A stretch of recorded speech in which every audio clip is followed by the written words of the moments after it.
slowly. But I think that we can already start today our evening. So I would like just to do a small introduction.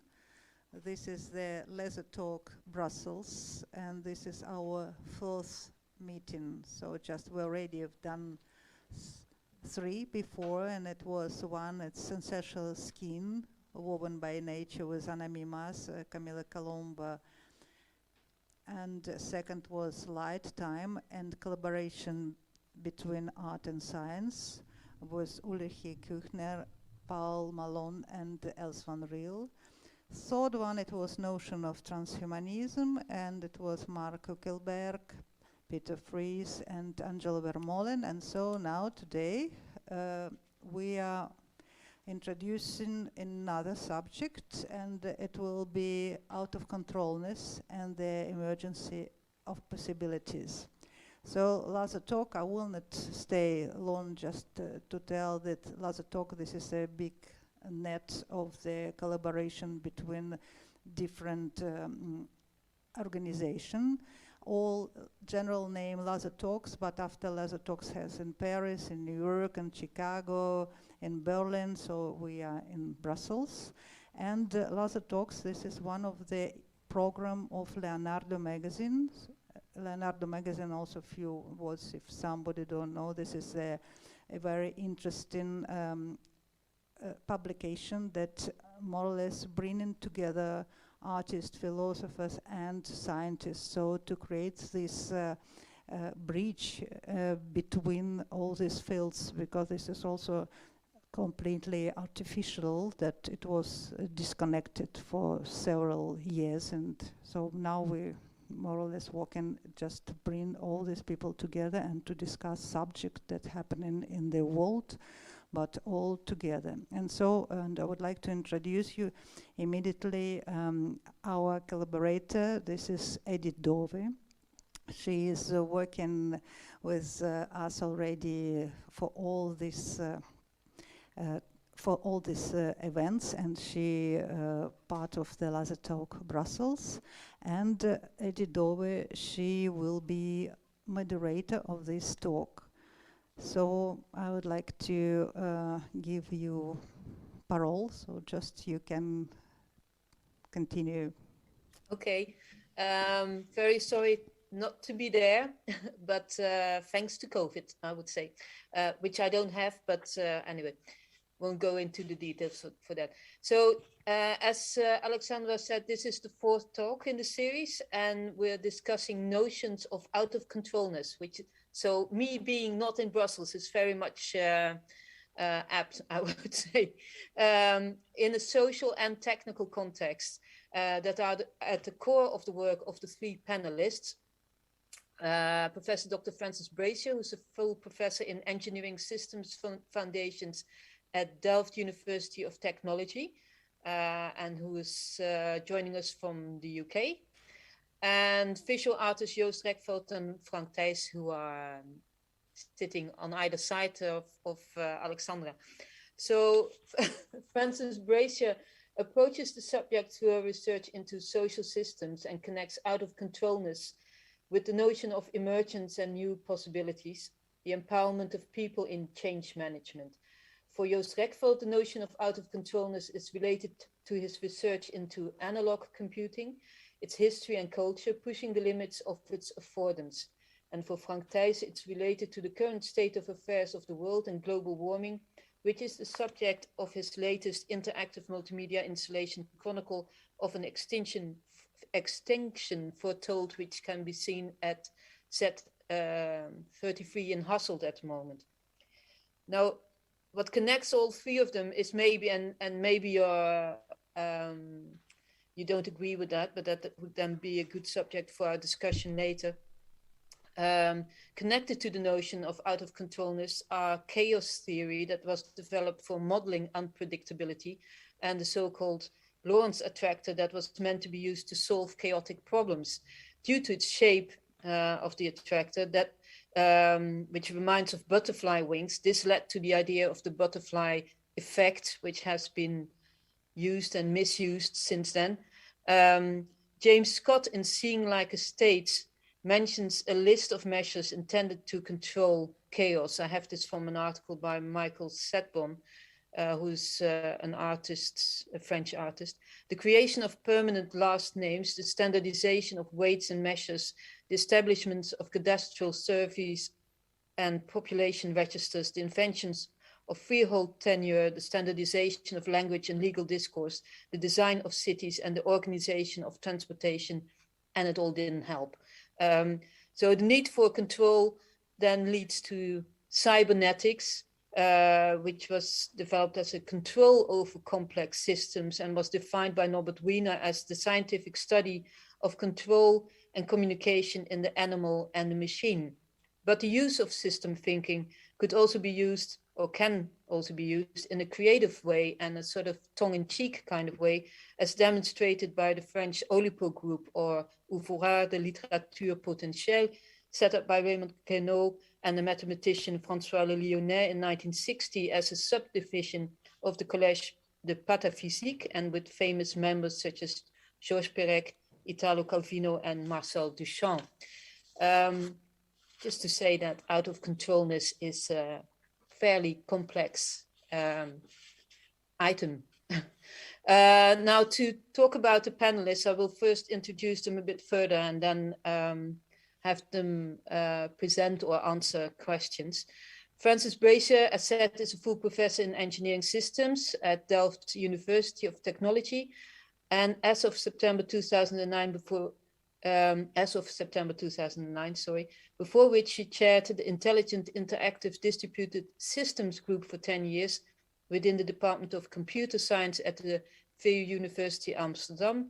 She holds MCC in mathematics and a doctorate in cognitive ergonomics from the VU Amsterdam. Parallel to her academic career, she co-founded the first ISP in the Netherlands, NLNet, and later NLNet Labs.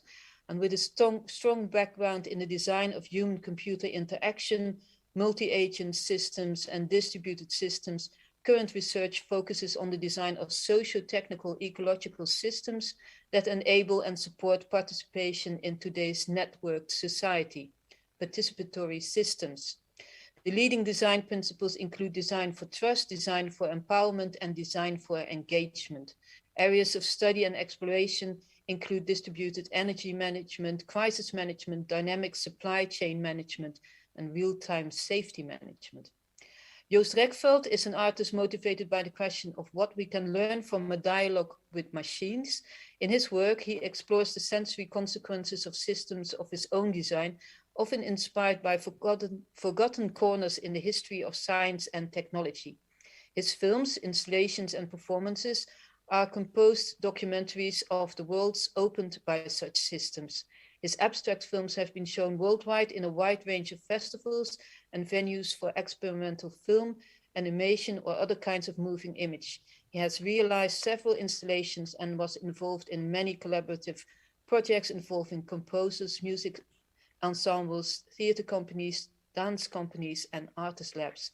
Since February 2017, he's affiliated to the School of Art, University College Ghent, as an artistic researcher. And Frank Thijs is a filmmaker and visual artist. His work is always accompanied by a thorough investigation in domains where social and technological factors become intertwined, which in turn influences the form of the work and the media used. His experimental films, performances, documentaries, and new media installations were internationally awarded and acquired for the collections of, amongst others, SMAC in Ghent, the Museum for the Moving Image in New York, and the Centre National de la Cinématographie in Paris. Frank Thijs has taught at the Film and the Visual Arts departments of LUCA Ghent and Brussels, at Das Theater Amsterdam, Master's Degree Performing Arts, at the Art Science Interfaculty of the Royal Academy in The Hague, and has been a visiting teacher and lecturer at the universities, film art and theater schools worldwide. He currently is a researcher at the University of Louvain and teaches video and performance at the Open Lab in PXL Mat, Hasselt, Belgium, where he founded Digimat, a platform for art and science collaborations. Now, as a first question, it's probably good to discuss what out-of-control-ness means for each one of you. As indicated, Francis, you approach this from a social context with a focus on positive outcomes, whereas Joost uses it in the context of analog computing and the observation of systems that go out of control, using this in a creative way. And Frank, you observe this notion perhaps in a much more pessimistic way, as demonstrated in your video trilogy Technocalypse from 2006 and the expansive growth of non-biological or artificial intelligence. But we'll start with Francis. In a preparatory conversation, you said you teach your students that complex systems will not do what they think they will do, and that out-of-control-ness can lead to the emergence of possibilities. Can you expand on that and give some examples of projects in which this approach is used? Oh, we don't hear you. Talking to myself again. Okay, thank you. Out-of-control-ness, or even the whole notion of being in control, actually we're never in control. And that's something I really do try to get across. We try and coordinate things. We come up with rules of game. We come up with rules of thumb to try and coordinate activities, but we're never really in control. I mean, there's a storm raving on outside. I assume this house will stay in place, but I have no guarantees, right? So we design for the forces we know of, the known unknowns or the unknown knowns, but we don't know what we don't know. And so that's something we do try to get across, especially if designing social technical systems. I have been cited somewhere that you can't build a complex system from scratch, but that's in the context of a very closed, a very well-defined system. I believe you can, but you have to realize that, and this is what I'm teaching my students, that things will never be what you believe they're going to be. People don't act the way you expect them to act. And they will always act differently. New materials will emerge. So even if you're designing an aircraft, before you're done, there will be other options and other possibilities. So you have to design for change. I mean, you said it's change management, you don't even know what's going to happen. And artists such as you, well, I'm not, but I do have 2 PhD students at the moment who are renowned artists, Angelo Fermerla and Karen Lonsell and Herman Maat. They design disruption, basically. And that's what we now learned, that art is disruption. So you're purposely disrupting the way the world's viewed. Angelo, with his biomod, takes old materials and something magical emerges in biological systems with old computers and waterworks and everything else. The notion being that we're trying to embrace emergence. So what does that mean to embrace emergence? He's also working on a starship that evolves in space. How does that work? How could that work? We don't know, but we do know that whatever we come up with will be a first step in that direction and things will change. If we look at Karen and Herman's work, their work is looking at brain waves and BCIs and how you disrupt the senses and what information we're retrieving and how it all gets mixed up. So they're purposely disrupting the world. Whereas in my systems and energy management and traffic management and crisis management, we try to embrace the situation to make the most of it, but realizing, you said very positively, yes, I am very positive, but I do realize there is the back door and we do have to deal with safety and security because people will not flourish if they don't feel safe. So we do have to ensure the feeling of safety, realizing that the feeling of safety isn't the same as safety, because we also know from our work in Rotterdam that the areas where people feel least safe are the areas that they're actually most safe, according to the statistics. So what does it mean to design for the feeling of safety? And it would be good if you back that with real safety. But these types of things, realizing these issues are different, is really important when you're designing these systems, as in what are you trying to achieve? How could you achieve it? Any designer will tell you that you know what you shouldn't be doing, but what you should be doing is often unknown.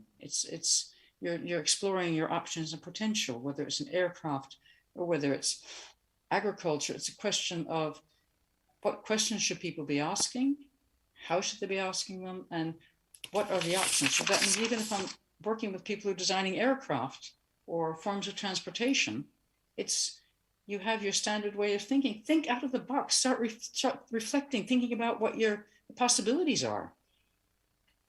And yes, I understand that we don't want aircraft falling out of the air. That's not a good idea. So it does have to work physics-wise.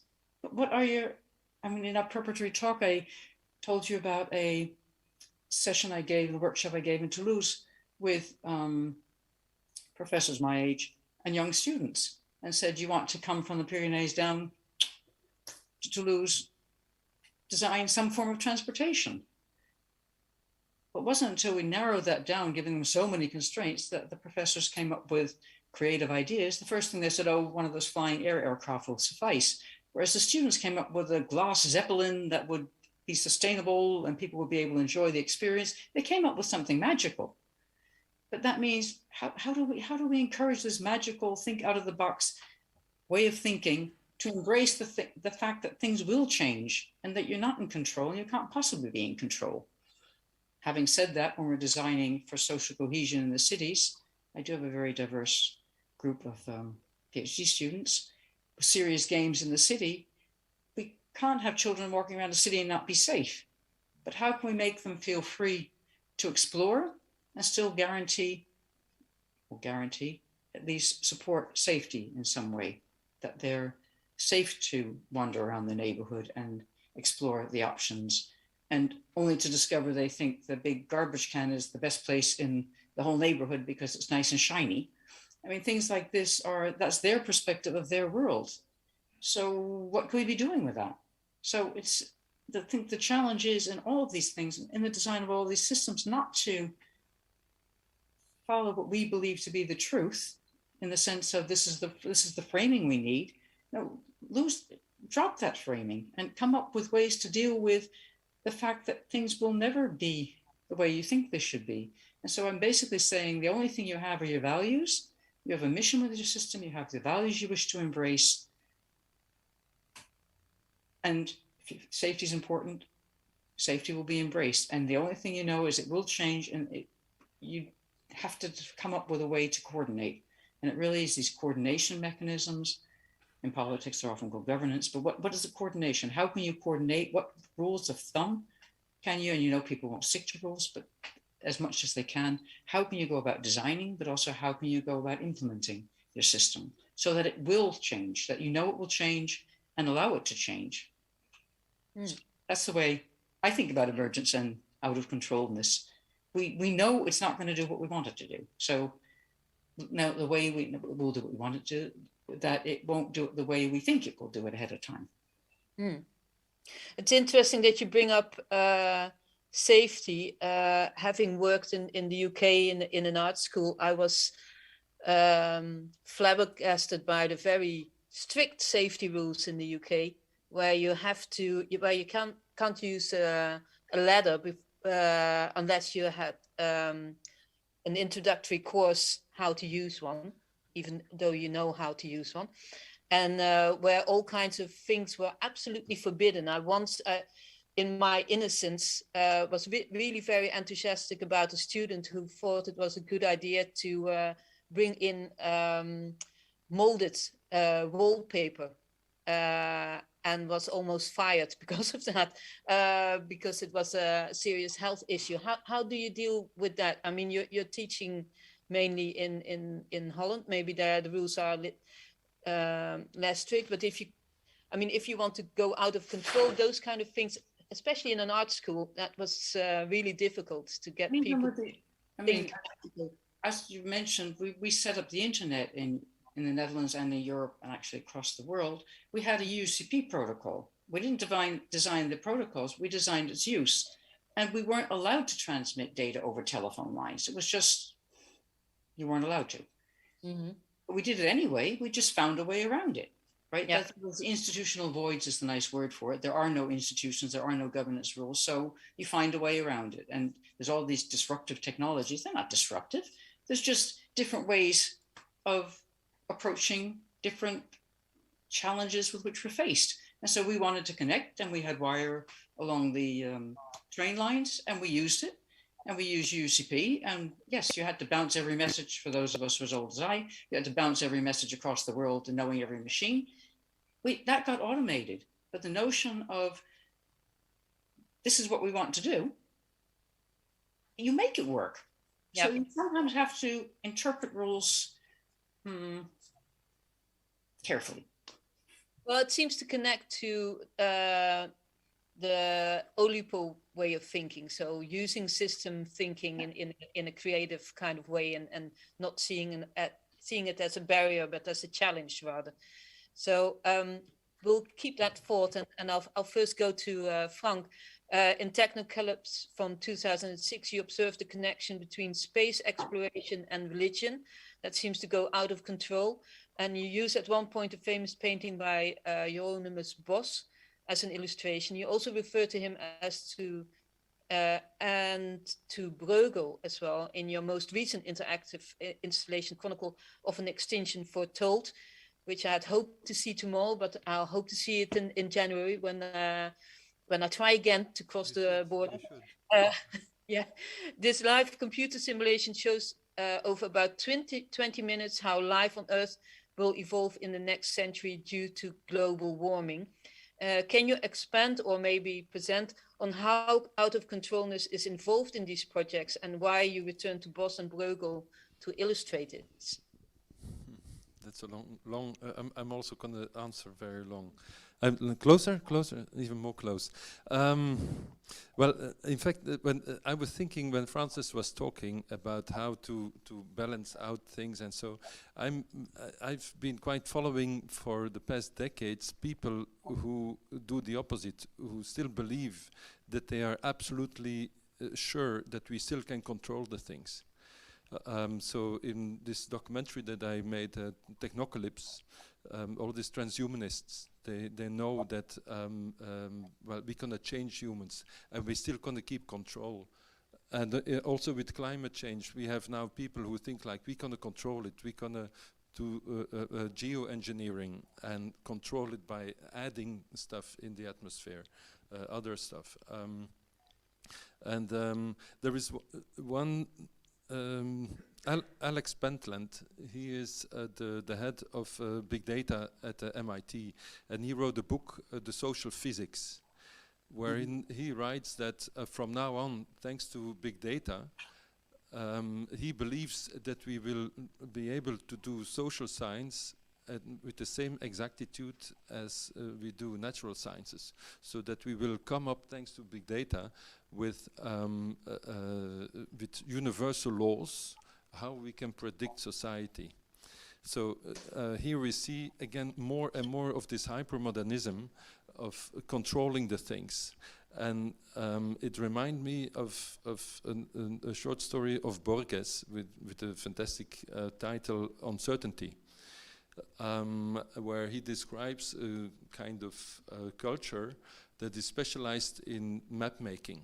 So they make maps of the world, of their country, and they can do it very precise, and they really specialize, and they do it more and more, so they can do it on higher and higher resolution, until the ultimate map that they make, it's on a one-on-one scale. So they make a map of their entire country exactly the way that their country is, on exactly the same scale. Now the problem is that, of course, it was in the way for everyone, because everywhere where you would walk, you would step on that map, and so finally they couldn't use it, and it started to rot because of the rain and so, and all the different parts of or so remained always somewhere in the corners or so. But they left making maps. I think that what this Alan Pentland with his big data is the same thing. They think in terms of it's a kind of transcendent way of thinking. So you have your control, and that control stays above the world. They don't think that their big data is part of the world. It's somewhere hidden in very safe factories, but it's above us, and from there we can control this world downstairs. But that's not the way it is. It's just like that map that is rotting. Their big data, and we see it with Facebook and with all these big companies, their data are reused and re-injected. What they know, they re-inject in this world. And so if you want to control this world, you need a meta computer with their big data to understand this big data. But if that's the case, then you will need another meta computer to understand that. And so there's a complexity of that we're facing today. I think it's in a kind of exponential growth of data that will be a total overconsumption, where finally all this big data will stay rotten somewhere in corners because we cannot use it anymore, because we cannot control it anymore. This was not my answer. Well, it was my answer, but you want to know more about why. In fact, I'm interested in this kind of thinking, and so I see it in several ways where, for me, which is a crash between the kind of modernist way of thinking, which today is a hyper-modernist way of thinking, that we still can control it, against another way that I think is more familiar to what Francis described. And how to deal with that. So, but I'm not so positive in how it's evolving, because I see that all these evolutions are evolving in an exponential way, and we have all these hockey stick evolutions where one moment it will end in some total chaos, and that's what I see with. Now in this installation that I made about climate change, I used all the data of the IPCC and other data, and but I also wanted to have social influences in it. And the last report of the IPCC, the 6th report, which is now just out, is for the first time that the IPCC also calculated socio-economic factors in the report, and I was very, very curious. So they gave me all their data, but first they had all the physical data, and then I was waiting for when the social part would come and how they would link it with the other ones. And then I was very disappointed, because it turns out, okay, they made all the physical ones, and then they made social scenarios, and they're not connected. So they have like 5, well, they also they're doing extra scenarios, but basically 5 scenarios for the physical, with a best case where we stay under 2 degrees, and a worst case where we go up to 5.8 degrees Celsius by the end of the century. And then we have 5 socio-economic scenarios. One is the green road, the other one is the neoliberal free market world economy. The other one is the more nationalist, protectionist way, an authoritarian way, and the middle of the road. And they calculate, like, if the whole world, for the whole century, would take the green road, then we will arrive there. If we take the whole world economy, open economy, neoliberal way, then we will end up in worst case scenario. But so it's a one way of thinking, where while you have to think these things in a more dynamic way. Once you have open society, and worst case, at one moment you will have conflicts where the climate really smashes the society. You will have migration, you will have other countries where they block the borders, and where you will have nationalist parties winning the elections. And so it's a very dynamic way. And when you see the dynamic way, I've been talking also with people from the army. During the opening, I invited Roger Hausen, who was a conflict analyst of the NATO, specialized in climate change, and he also gave a speech about where. But I discussed with him. He was one of my advisors. Like, where will conflicts occur because of climate change? And so you have at really everywhere in the world around the equator. So but everything moves up until when it's 4 degrees higher. No humans can live under Canada, under Belgium, under Siberia, and on the south side above Tasmania and New Zealand. So what is going to happen when those are the locations, and that 4 degrees, that can happen by the end of this century. So can you imagine what will happen? Now the problem is that when I talk to people about climate, and also with politicians, I was in the Beaux-Arts in another debate where people say you have to stay optimistic also, because otherwise they will, people will not vote for you. But I think, well, that's the problem. Voltaire was an optimist, maybe. Well, he wrote a novel about optimism where he was joking about people, and so he was someone of the Enlightenment, you know, one of the leaders of the Enlightenment, but he warned for optimism. So people who are optimistic today, they are the Trumps and the Bolsonaros of the world. I really don't see an optimism. With now this COP26, people hoping like, well, we will get 27, 28, and people will see that it's really getting serious, and they will take better measures. I think the opposite, because it will get worse. We will get more crises, and they will just go for their own. So I'm not so optimistic about it. And Bos and Breugel are a good way to express that, to go back to your pessimism, actually. Sorry? Well, to go back to my initial question, I mean, you use old painters like Bos and Breugel, yeah. And they are a good way of expressing it. I don't know if you wanted to share images of your work or not, but... I have a few images in my presentation, but I didn't prepare. Can you do the presentation? Yeah. Well, I didn't know exactly what you were. So to present myself, I have actually, and I brought in a PDF with a bit from the very start of my artistic career, because I use it for my students to present my own work. But you should go to the end, Alexandra, to see some works of here. This is the end. This is a triptych. Can you go down and show this? Yeah. No, maybe go 2-3 pages, 2-3 pages more up.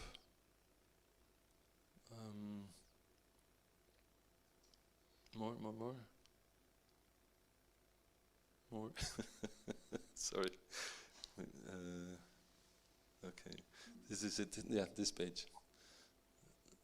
So here you see. So what I made is a big table with which is a triptych. So the 3 flat screens with the world map on it, and but it's a 3D world map. So you cannot see it so much here, but it's a computer simulation. Inside there's a computer running, and every 20 minutes it gives a new simulation. So we use all the data of the IPCC and many others. For months I've been also making spreadsheets of a lot of things that I found on the internet of data of things. So with the team of 3D animators, I've been working for a year on it. And it shows from 2000 until 2100. So all the conflicts that happened so far, hurricanes, wildfires, and how it will evolve. Finally, we had to reduce it a bit because the computer absolutely couldn't follow anymore. But it shows a little bit like strategy games. So with little people walking around. So you see farmers, you see migrants, you see gangs and war, tourists. There are just a few.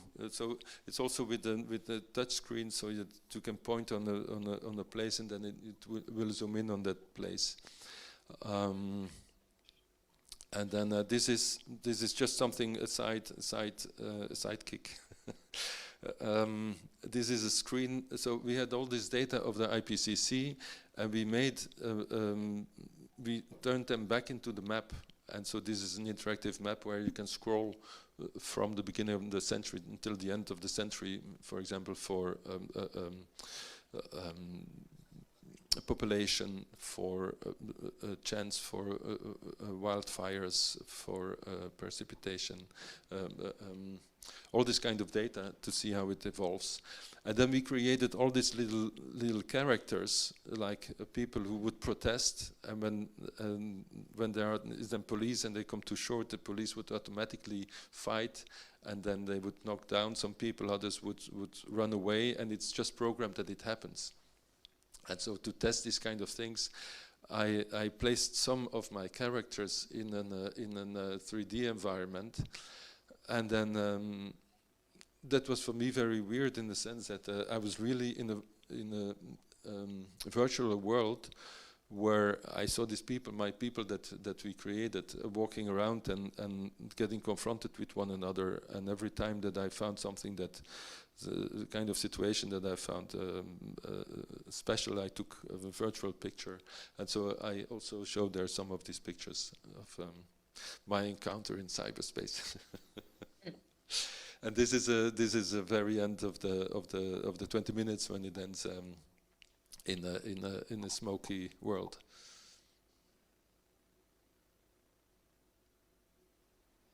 Okay, thank you. We'll also keep that in mind, but if possible, I would first like to go to Joost, because time is running fast. Joost, you use the out-of-control-ness of now often obsolete analog computing to create abstract images. You commented in an earlier conversation that you are rediscovering ideas from the world of cybernetics that is usually defined as the science of communications and automatic control systems in both machines and living things or animals that seem to have been forgotten. Can you explain in which way these ideas are still interesting and how they can be connected to your use of out-of-control-ness? And I think you probably also have a presentation. So yeah, I'm a bit thinking perhaps it's better to start with the presentation and do it a bit fast. Yeah, you sure. know a little bit what we're talking about, and also get a bit the images of the end of human civilization out of our head for a little bit. Yeah, just for 20 minutes, and then that's fine. Yeah, if you can do it full screen. Okay. So I don't know if you also see them, Edith, actually, but yeah, I can see the bit. Yeah. Okay, just to go completely back to what I do, I make abstract films. I will go very fast because otherwise, I already warned people that I'm not very good at giving a very short presentation in 10 minutes. But basically, when I was making films, I make animated abstract films. At some point, I realized that I always make my own tools. This is one of my setups, which is like 20 years ago, and this is involving optics, also a setup which I made to just create certain types of images. And while making these tools, I basically realized that what I find really interesting is that these tools do things I cannot imagine. So it's not that I want to make these tools to be in control and make the images I have in mind, but I make these tools just to actually discover things and find out things I don't know. So that's how I got also really interested in the history of technology. This is, for instance, one of these optical images. I got into coding. So first I built my machines, mechanical, optical, and then I got into making machines and software, basically. So I was making all kind of artificial life type simulations of emergent systems, like with many particles or crystallization, all mostly based on scientific models taken from physics or biology. So this is the kind of stuff I was doing. And then at some point, this is also, these are optical simulations. So basically what I do here, I use some kind of model, and then I exploit it, and I'm basically looking for corners of things which I don't, where it sort of, where these models for me don't really predict anymore what's going to happen, so where you can really discover corners. For instance, this is based on the optics of the same things which happens in rainbows, like diffraction patterns, for diffraction on very small particles. So you get these very interesting regions. And at some point I got really interested again to go back to like building physical stuff, and I got really interested in electronics, and then also in the history of that, so the whole history of analog modeling, analog simulation. And what I find interesting about that history is that it's really a point where you have the world of the material, like stuff, electronic components, where it sort of meets the world of mathematics and simulation and equations, and also the worlds of control and cybernetics. So I got really into that history of analog computing, also in the sort of the more conceptual history of it. And then what I found also really interesting is that if you look at the electronic arts, that the first simulations which you could do in real time were electronic simulations. So you have this idea of lightning empiricism developed at the time, so that you basically make some kind of electronic system which behaves like a complex system you can interact with, so that you can also get a sense of the system on a sort of more physical level or in an interactive way, which is a notion which then comes back later in the history of electronic arts in the world of synthesizers, like audio synthesizers and video synthesizers. So you have this idea of the user, of the artist as part of the feedback loop, which then creates the images.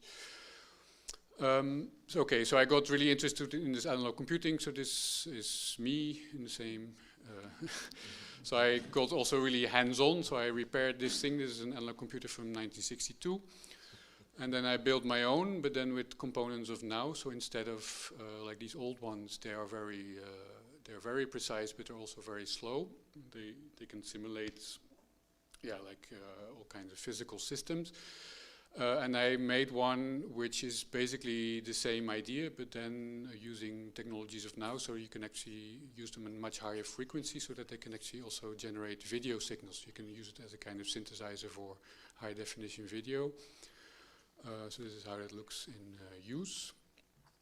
And then I want to talk about 3 projects. I mentioned 3 projects I'm working on, have been working on. And then also to talk a bit about 2 kinds of out-of-control-ness. So I talked about making tools as a way to discover systems, and that's also this idea of this interactive simulation, that you basically simulate a system of equations, for instance, on this analog computer, and then by interaction you get a kind of feel for the system. So that's one way of out-of-control-ness. Another way of out-of-control-ness is that you really go into the history of that stuff. So this is my studio at the moment. So there's also part of it is collecting old gear. And if you start collecting this old gear from the 70s, this high-end gear is all military, or a lot of it is military. So it means that sort of 1/3 of the stuff I have in my studio is actually military gear. So you have stuff from Los Alamos.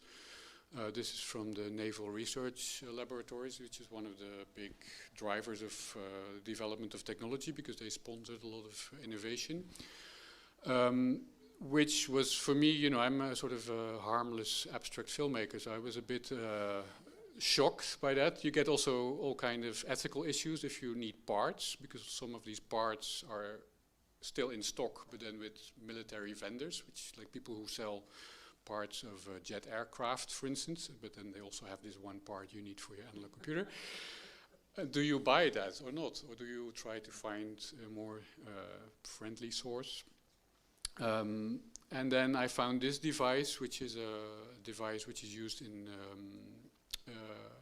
also for to interface between the world of analog electronics and flight simulators. So it's basically, it also says there it's compatible with F-18 aircraft cockpits. And I use this device to make a film. So one big input into the film was that military history of this technology. That is basically what the kind of computing technologies we have are basically side effects of the technology which was developed during the Cold War as part of the sort of global surveillance system to guard against nuclear attacks. So that's one input, and the other input was Francis already mentioned chaos. Edith mentioned it, chaos theory. And then there's basically 2 origin narratives of chaos. One is Konrad Lorenz, who discovered this butterfly effect, And another one is Yoshisuke Ueda, who's a Japanese scientist who also developed chaos, discovered chaos more or less at the same time, so in 1962, but on an analog computer. So I started on this analog computers, simulating all kind of chaotic equations, all kind of systems. Developed my own one. This is one I developed, and then these two things sort of come together in a film. I've almost finished. It's in a way my first feature film. It's almost 70 minutes. And it's basically an abstract science fiction film which deals with these two things. So on one hand, the idea of a global surveillance system during the Cold War, and on the other hand, the emergence in systems which are thought to be in control of behaviors which are actually provable chaotic and in some sense not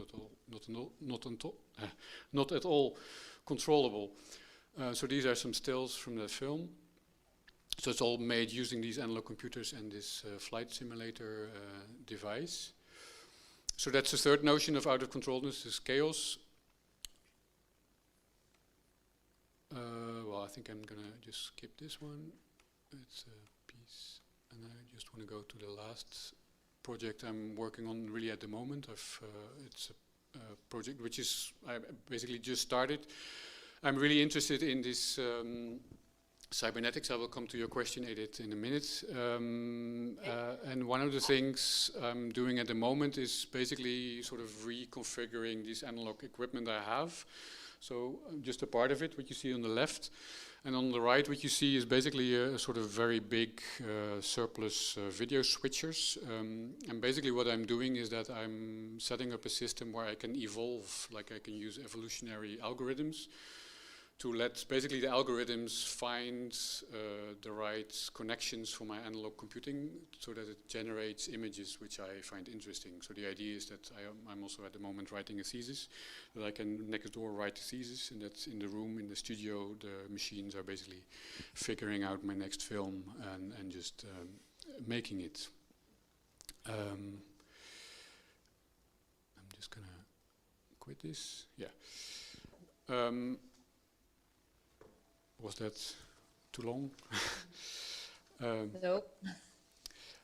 So then to come back to your question, like why am I now reading this cybernetics? It's basically, there's a few reasons, but I think I've been interested in the history of cybernetics for a very long time, mostly because it's, I think, a very good example of how, like I think you, Frank, talked about sort of disconnect between thinking about technology and thinking about human affairs, like how these two worlds are actually the same world. And I think cybernetics is a very good, it's always about the control. It's basically, cybernetics is the idea that you can use machines as an analog for thinking about what humans do or human societies, but also the other way around. So that because in a way there's lots of mechanisms, or there's algorithms, or there's models which apply to both worlds.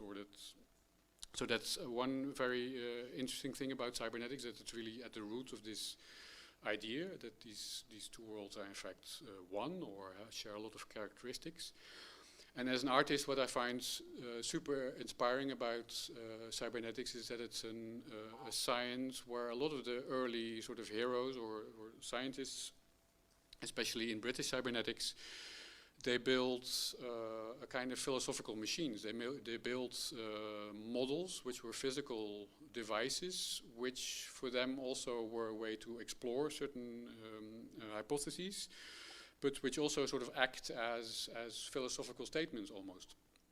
So I find that's a very interesting notion as an artist. So that's the second reason. And the third reason, I think, is that if you, well, cybernetics, I think, is very broad. Like, I've been reading a lot of these sort of old tomes of, conference proceedings.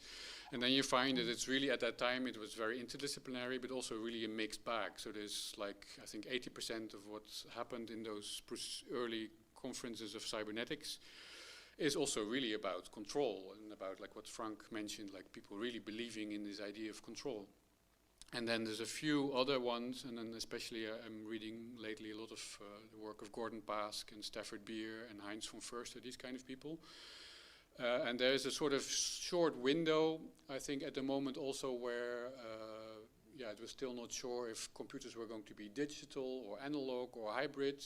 There's a sort of short window around 1960 of a couple of years where a lot of these devices were made, and where there's also a kind of vision of that it perhaps would be possible to make machines which are very different than the machines we have now around us. And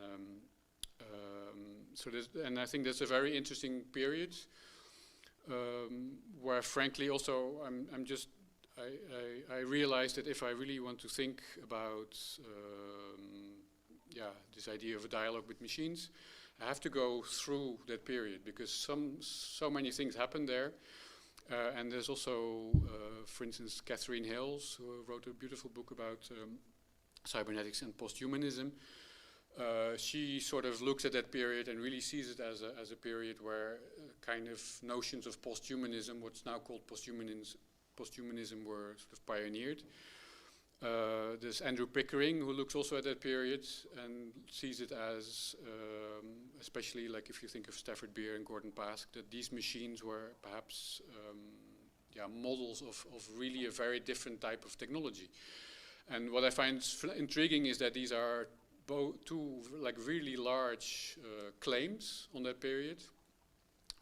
So that's basically the reason I'm reading all this stuff now, is that I find it super interesting, but I also want to know if that's actually true, and if that's if that's a valid way to look at these things, and if these models which were developed then still have relevance today. Mm. Yes, I realized that all three of you approach out-of-control-ness maybe out of very different kind of ways. Maybe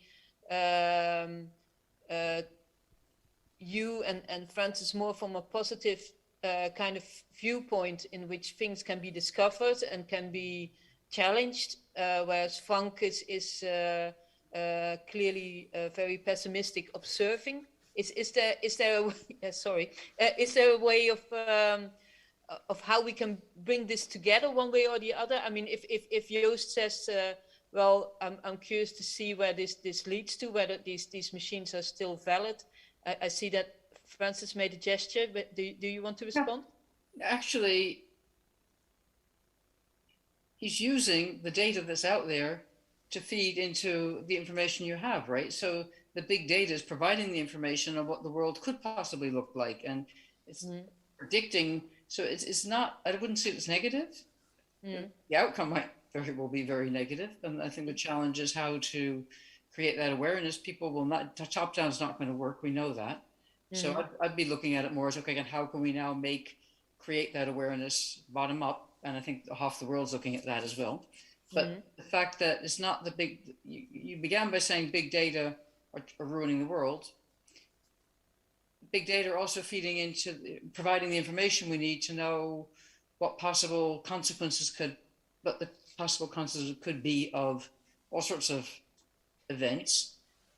And are our models correct? Probably not, but at least they're giving us some information. So the data is providing some of this information. Whether, as I said, it probably won't be correct, but it's better than none. But the predictions about how people are going to react, that's a different story. You're not going to get that out of the data. Well, there I agree. That, when I say that I'm pessimist, or when you say that I'm a pessimist, more than I would say it. I wouldn't say you're a pessimist. But you hear me say that. No. Realist, yeah. But Edith was maybe a realist also. But so with the opening of my exhibition, so this Roger Hausen was there, and he made two interesting comments. One was that about climate change, that in fact the Arab Spring, and what was later called the Arab Winter, because the way that it turned out, was caused by 5 years of drought in the region. And that it's just because all the farmers, they gave up and they went to the cities and they tried to find work in the cities, and they couldn't, and so they were starving, and they started to protest. The technology was the enabler. If there had not been Twitter, there wouldn't have been an Arab Spring. So the The- technology made it yeah. possible for Yeah, them yeah. to. No, but so and the Arab Spring is fantastic. And but if what he said is that if we, because we knew that there was this crisis, if there would have been much more help from the world society, then there wouldn't have been.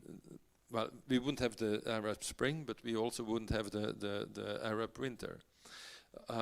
Which is funny that so he said that because of this climate change, the only way really to help the world is to get this solidarity.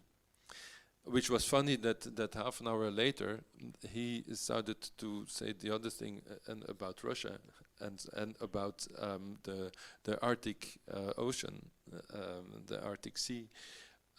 Where he was thinking in total different terms, like we need to win that against the Russians. And so I don't think so that we should still think in these terms of being the winner also. So with all this data, we know a lot more, but when we keep on thinking in terms of who's going to be the winner, we're not going to make it. It's exactly the same with COVID now. We see now with COVID, so if we don't help the third world with vaccines, now again the United States, they bought 2/3 of all the pills that are available for COVID for them. But whatever that they gonna consume all the pills, then finally we will still have COVID. It's not gonna get solved this way. So it's not about them and us anymore, and that's a difficult one for a lot of people apparently. So that's also my pessimism. Joost, how do you see the connection between the three of you?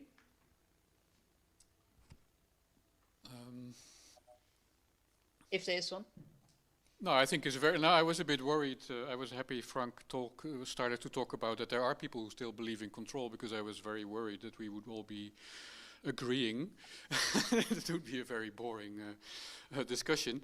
But no, I really liked Francis' opening statement about that the whole idea of control is somehow that we are not in control, and I think that's a really interesting idea. Like if you, like for instance, I was looking, I'm really sort of burrowing in these books about the history of electronics, and then for instance if you find out about the history of the discovery of the transistor, it's almost as if these labs and all these things which happen in these labs just have their own behavior. Like there's wires, and then some human walks in and crosses the wires wrongly, and then the transistor works. And it's like, hey, this works. What just happened? We just invented the transistor, and then they crossed them back like the way it was originally planned, and it doesn't work anymore. So there's a couple of these moments, and I find it's really interesting if you look at the history of discovery or invention. It's almost always that something was actually invented for something else, and then they found out, we can use it for this. Or you invent something, and then there's a whole process of sort of fine-tuning, and then after 20 years it turns out that it's also possible to use it for something else. So I find this history of, like, there's this sort of heroic history of mostly like white men sort of in labs, discovering things. Whereas, in fact, it's much more complicated, and the things they discover are just, very often mistakes, or things which are invented for other things, or things which are only possible in that lab because there's so much stuff already happened before stuff actually was on the table in front of them. So I find that's super interesting, and I think that's something which, there's a kind of, sort of a feeling perhaps, or an intuition which I think we all share, that there's this kind of that the sort of narrative of the human brain sort of determining all these things, that's just completely wrong. Yeah, and it's maybe that realization that's by accident, hopefully, will come up with some kind of solution of the difficult period we're finding ourselves in, and the upcoming century. I'm also fairly realist about that, to be honest. Did you want to say something, Frank, or because you're holding the mic? Oh, no, no. I just gave it to him. Sorry. I can say something if you want. Yeah, I don't know if there are questions from the audience that I can't see, but I'll pass the mic. Yeah. Is there an audience? Hello, apparently there is an Hello, that's Peter. Hello, Edith. I was just wondering, I learned a lot this evening because you have different perspectives, how you approach this being out of control as a normal state of life, if you want. I think what we see today is many people actually use it the other way, saying, I propose an easy solution. And then we have radicalism, we have the app culture where everything can be solved in an app. And basically where people thinking out of control is actually what it is sort of reality. Those people are being considered dangerous or counterproductive, which I think is a pity and is of course completely ridiculous. So what would be your take on that?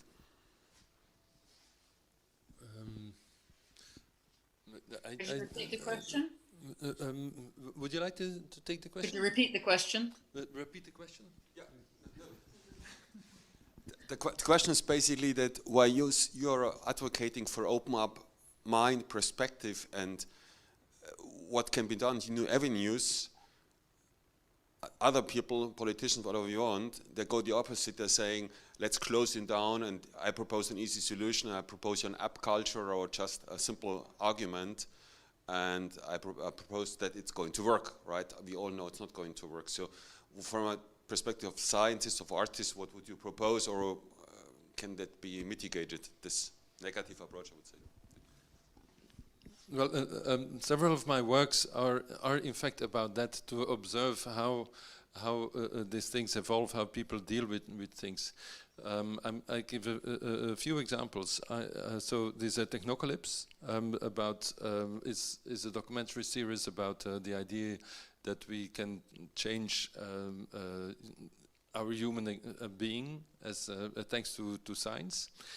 And then there are scientists who say we have to go there as quick as possible because we're gonna have protests also. But if we quick, we are in front of the protest. So that's one. Then I've had an extremely difficult project that I'm still working on because my producer fucked it up because he wanted to have an editor to finish it while I was still filming abroad, and not knowing that it was about science. So I've been following three scientific laboratories where at the same time I invited an ethicist. And so it's extremely difficult to get an ethicist from outside to a laboratory.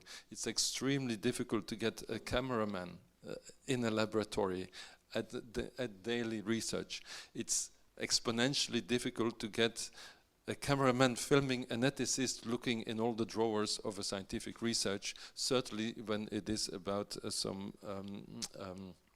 difficult subjects. But I did one in the biggest research laboratory where at the same time it's a psychiatric institute for implants for depression. I did one with a team of people in synthetic biology where they were doing changing yeast cells that they would smell tuberculosis and then turn fluorescent green. And I did one in a very special lab of Indian people working in Japan, nanotechnology, but in fact creating a kind of artificial brain with something between chemicals and all kind of things where you absolutely don't know if these people are saying the truth or not, or just trying to survive with what they say because it was so far out. But I could invite them at the Rekveld, and even Roger Penrose is a fan of this research team, and he came over to Amsterdam to visit them. But each time I had an ethicist also there. And but these people, they were every time they were so arrogant that they thought that, well, so I can have these people, I have nothing to hide, until the moment that there is something to discuss about, and then it's stop.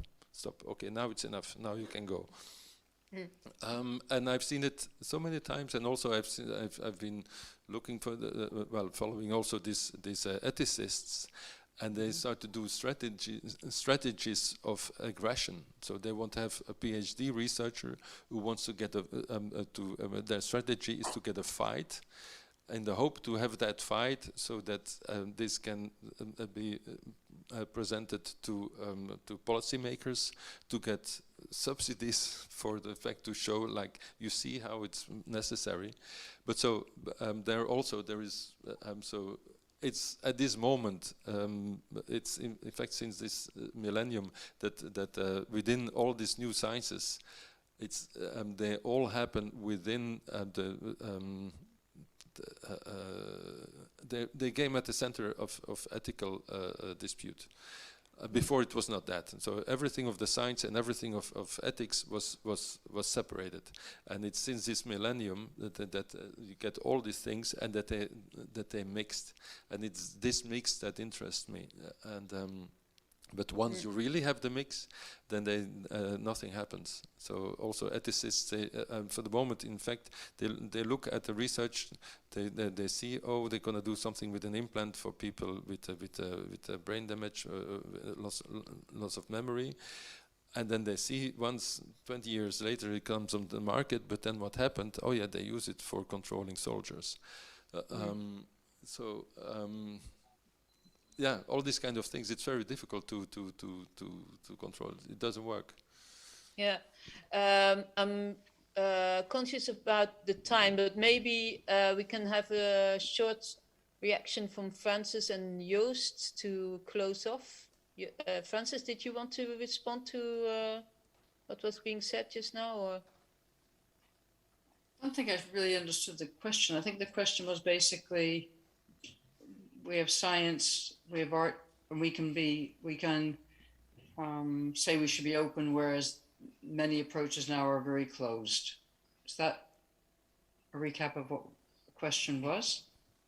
I think that it was. As I understand it, is that apart from that we are thinking in these terms of cybernetics or feedbacks, that in policy making, and so it is more common that people go straight against all kind of democratic dispute, and so is that correct?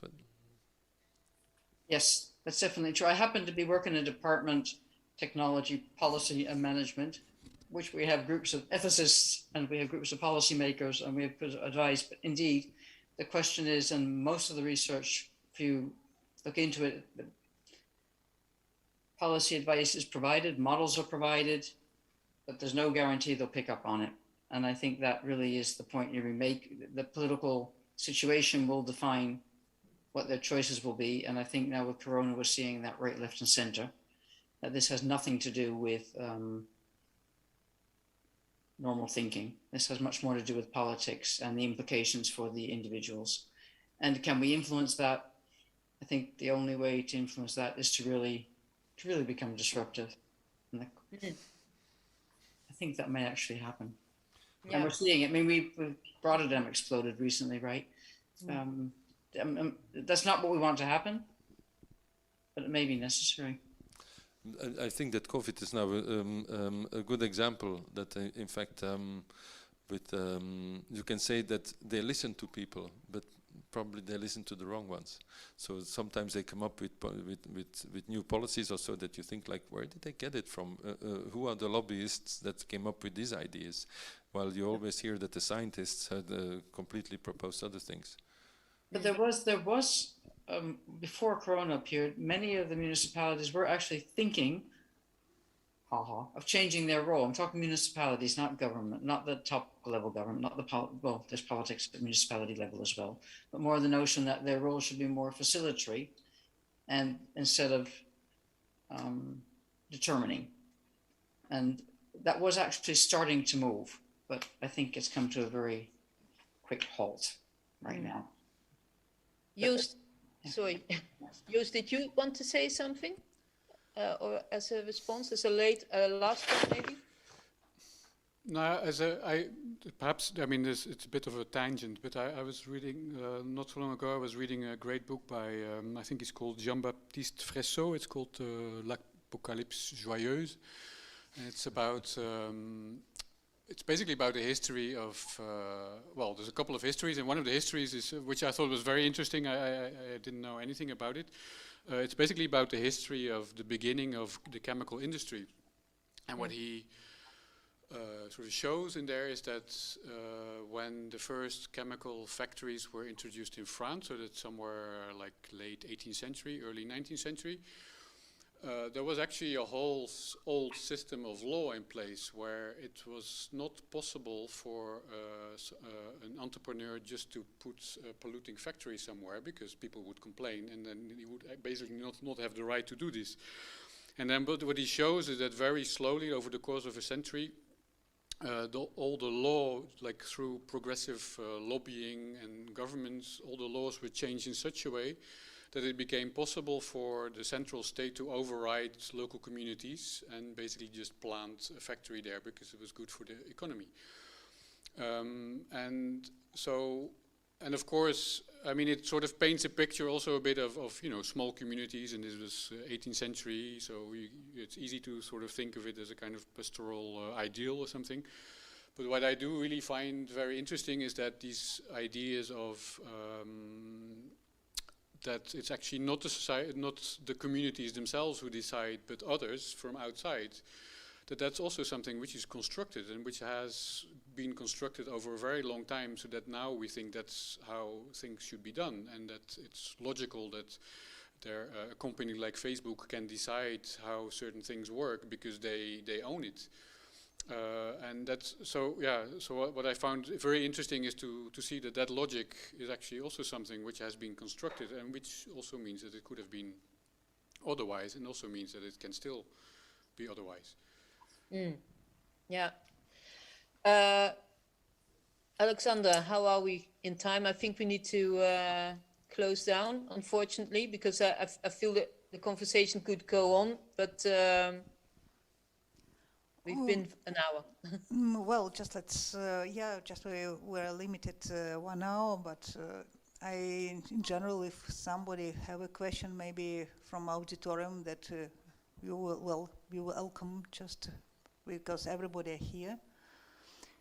But because the subject itself is very interesting, because if we go and we are thinking about us, like human on this earth, and just it's I was always thinking, sitting here, about the book, just one of my favorite book, Franz de Waal, about Politics of Chimpanzee. And normally in this book, what he's stating that we are like a primate, but he don't talk about us, we talk about chimpanzee. Society is looking always for a power. And power technology is also the power. And so this is, we are still in our thinking, just that goes much more to the way to find something that not really good for a society, but good for our prosperity, but for ourselves. So, but if somebody have a question, so maybe, yes. Can you turn the camera? It's so nice to see the audience, if possible. Yes. Sorry, I just wanted to ask regarding the climate change. I was wondering, do you think that if there are more exhibitions like yours, and like if it makes it out in the community, like if we make more media appearance about these topics, that this could potentially change the behavior of politicians and maybe future decisions for humanity? Thank you. Well, thank you very much that I may answer such a question, or that you like the exhibition. But well, I hope that more people would do these kind of things. It was for me, it was a crazy work. It's extremely and it's not finished in the sense that also, well, I'm waiting for a bigger computer to be able to show everything that we prepared already so far. And I would hope to have also students involved from history or for programming, also to add more details in countries also. Or there are people who working on this kind of things, I think. I know that it will take my installation of an exhibition in the Beaux-Arts in May about art and climate change. But in fact, I'm not so aware about other artists so much who are working on this also. But I think that it is just, I think that what Greta Thunberg, yeah. I'm sorry that I forgot her name, but when you pronounce it, and no, and all the other people, all these young people, so they bring it always in the actuality, and that is really changing things. So it is a matter of, I think that as much as people talk about it, politicians, they respond, and in that sense they're not responding. So they are somehow connected to some kind of cybernetics, in a sense that they always turn towards where they think that the voices or the powers are coming, so the more this is an actuality, and the more that they think that this is where they can lose or win votes for, also it will change in that sense somehow, I think. Okay. Well, if there are no more questions, then I think we should end the conversation for now, which is a bit weird to do from here. But thanks anyway for. I feel there's still a lot more to talk about, and I'm really sorry that I can't be there. But thanks for your collaboration, and looking forward to meeting you in live, in the live version. And hope to see the audience that I don't see now, but next year for our next laser talk, which we plan to schedule beginning of March. So we'll keep you updated. Thank you very much. Thank you very much, and thank you. Thank you very much. Thank you to IMAL that hosted our event. So, and we will continue working here. So just, and I hope maybe next time Francis will be here also with us, because Lucia, she's presented also here. So just it will be really good, and it will, if it will be more people, bring people together in this space. And thank you very much for coming. And yeah, I think also, I mean, I really like the idea that the people that have taken part in the laser talks will continue to follow what we're doing, and that it can be a kind of community that can be disruptive, as Francis says, and can continue thinking disruptive in a disruptive kind of way, and creative kind of way. Thanks again. Thank you. Thank you.